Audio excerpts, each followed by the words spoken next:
নমস্কার। আজকের নিবেদন কবি কুমুদ রঞ্জন মল্লিকের লেখা আদর্শ শিক্ষক। পরর পিতা আসি করিয়া সবিনয়, বলিছে ছেলে মোর বোকা কি অতিশয়। যা কিছু শিখেছিল বাড়িতে মহাশয়, এখানে ভুলে গেল, এটা তো ভালো নয়।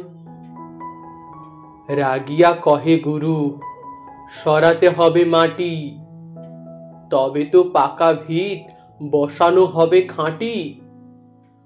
আইরি নাড়াগুলো তুলে না দিলে হেন, জ্ঞানের সারো কচু বসানো যাবে কেন।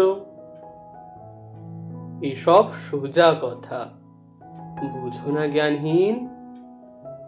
জোলাপ না দিলে কি ধরে হে কুইনিন।